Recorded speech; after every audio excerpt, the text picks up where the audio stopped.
Okay, let's try this again. Yeah, from this you can tell I've been having some problems. I put a new SD card in my GoPro that I'm shooting this on, and they decided to have an error message pop up right in the middle of filming, and I had to reformat my SD card, so I lost everything I shot before, so I'm gonna have to reshoot it again. Such is the life of someone who produces videos for YouTube. Anyway, I decided to stay home today. I wasn't very inspired by anything that was out there. The clouds were socked in and whatnot. Now it's getting a little bit nicer out, but I decided to go ahead and shoot some macro today. And I have a golden delicious apple tree in the backyard, and on that tree there's still some hanging fruit. So I decided to go ahead and see if I could take a picture of a single apple and make it look pleasant. Now, when I first started, and I'm going to show the images I shot with my 1D-C with Sigma 180 to 300 millimeter lens with 1.4 extender or spacer on there. Let me show you those pictures. Now I'm shooting the Nikon Z9 with a 100 to 400, and there it is right there. And seeing how the pictures match up. I'm going to go ahead and get a little bit closer because this lens is really good at close focusing. So I'm going to see how close I can get, but still keeping a sense of place. You know, it's important that just having a fruit hanging off a single branch, to me, wasn't getting it. So I decided to include some branches in the background. And we'll see how this goes, okay? So I'm going to share this with you. Welcome for coming in and watching my video. I appreciate your patronage, and I hope you learn something from this. You can take beautiful pictures in your backyard. I am missing Alaska. In Alaska, I had 4 acres I lived on, and it was my playground. And of course, Alaska is very beautiful and has all different places I could go to. Here, I'm living in Suburbia, down in Utah, and I'm trying to make the transition, and it's a little bit tough being inspired. But I'm trying, so come along with me and give me some words of encouragement. I would appreciate it. Okay, so let's see what we got here.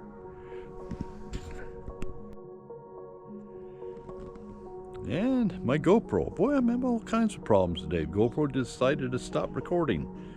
So anyway, if you look at the back of the screen on the Z9, I decided to take a picture of that. And I shot some video of that as well. So I'm gonna, throughout the day, try to take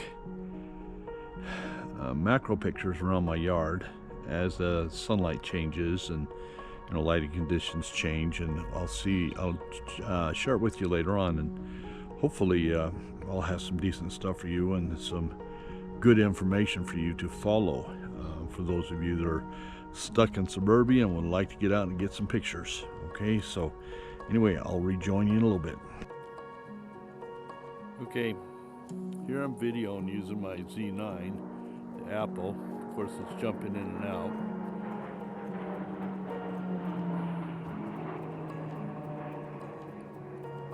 And an airplane just flew over. The problems with living in suburbia. Anyway, you see it's jumping all over the place.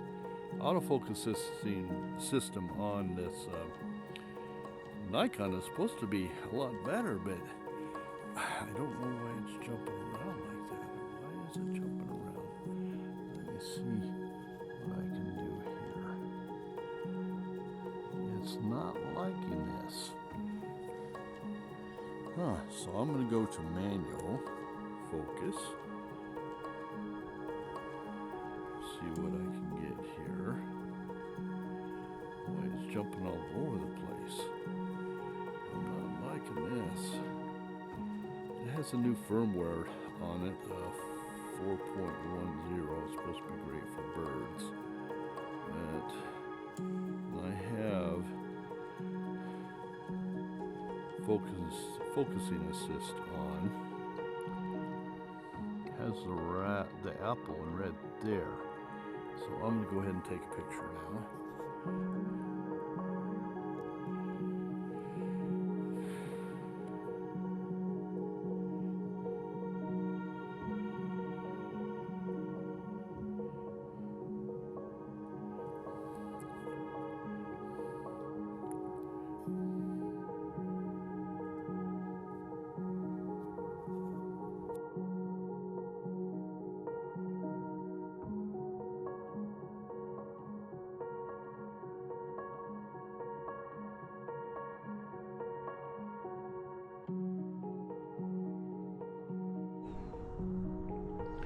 Okay, well, I'm back out again. I'm out here in my front yard, and we have right in front of me a big locust tree, and I'm facing that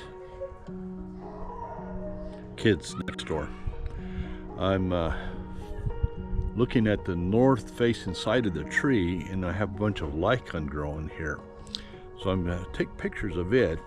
I'm using my Canon 5DSR. Okay, with a 2x teleconverter and the 65mm MPE. Okay, set up on this. See if I can see the name of it. I think it's Fit Test, something like that, a focusing rail. So I'm going to put it on so I can see the back screen. And that's what I am looking at right now. So it's nice about this focusing realm. I'm able to use a hand crank and do just minute details adjustments. Okay. And I have it set for self timer, 2 seconds. I'm going to go ahead and take a picture.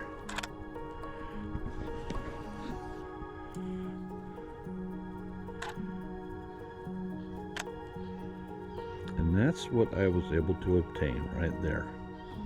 Okay, so it's set at ISO 100, f16, and I don't know, let me see if I can see, at 5 seconds. Okay, so I was able to find this in my yard. So just to show you, you can find things. Ooh, I found some white lichen up here. See right there? Wonder if I can take it. I'm going to try to get a picture of that. And if I get a picture of that, I'm going to share that with you. Okay, so anyway, thanks for joining me. And if I find anything else later today, I'll join you again. Thank you.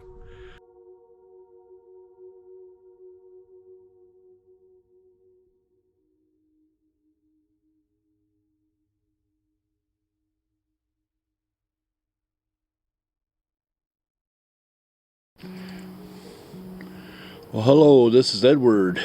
I'm found something else I think I should take a photograph of, and I think you'll like. It's something that's kind of smelly. It's mint. I have some mint plant here in my yard, and I thought I'd go ahead and take a picture of that. Let me show you what I got here, if you can see it on the screen. I don't know, I can't, the reflections kind of drowning it out there. But looks pretty nice, and I will go ahead and share this image with you. It's set right now at f11. I got it set on ISO 400. I'm using the Tamron 180mm macro lens, and by the way, this is a sharp lens. I had it on a Nikon version before, and the DxO scores had it scored as being sharper than the Nikon 200mm macro lens. You know, so this is a really sharp lens, and I bought that for the Canon since I had the Canon 5DSR and 1DX Mark II and so forth. So I thought this would be a good lens to go along with the Canon gear. So here I go, and I'm going to share a picture with you.